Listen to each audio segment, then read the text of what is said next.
మాయా, రామ్ ఇద్దరూ నడుస్తున్నారు మౌనంగా. బయట చల్లటి గాలి వెన్నెల తాకిన దారిలో నా ప్రతి అడుగు గుండె లోతుల్లో ఓ మౌన రాగాన్ని ఆలపిస్తుంది. మా మధ్య నిశ్శబ్దాన్ని మాయం చేస్తూ ఓ నవ్వు. రామ్, మీకో సీక్రెట్ చెప్పనా? మీరు నవ్వితే చాలా బావుంటుంది, కానీ ప్రాబ్లమంతా మీరు రోజుకి ఒక్కసారి కూడా నవ్వరే. మీ నవ్వు ఎవరికైనా దానం చేసేశారా ఏంటి? లైఫ్లో కొంచెం కలర్ తీసుకురండి రామ్. కొంచెం సిగ్గుపడుతూ నేను చిన్నగా నవ్వాను.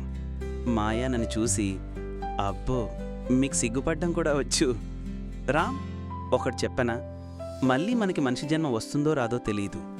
ఒకవేళ వచ్చినా మన గత జన్మ జ్ఞాపకాలు మనకు గుర్తుండవు. అందుకని మనం గడిపే ప్రతి క్షణంలో దాగి ఉన్న ఆనందాన్ని పట్టి పట్టి గుండెల్లో దాచుకోవాలి. వెన్నెల్లా గాలిలా అది చేజారితే మళ్ళీ చేతికి చిక్కదు.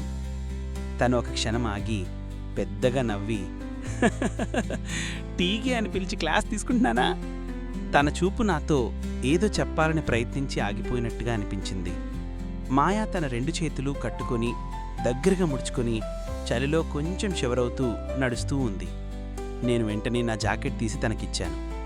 తను మళ్ళీ పెద్దగా నవ్వి, ఏంటి రామ్, మీరు సినిమాలో హీరో అనుకుంటున్నారా? మూవీస్ బాగా చూస్తారా ఏంటి? నేను చలిగా ఉందని చెప్పానా మీకు? జాకెట్ వేసుకోండి నవ్వుతూ చెప్పింది మాయా.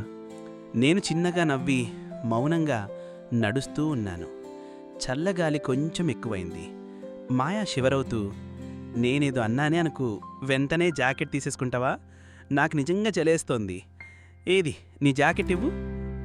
నేను నవ్వుతూ నా జాకెట్ మాయాకి ఇచ్చాను. ఇద్దరం టీ షాప్కి చేరుకున్నాం.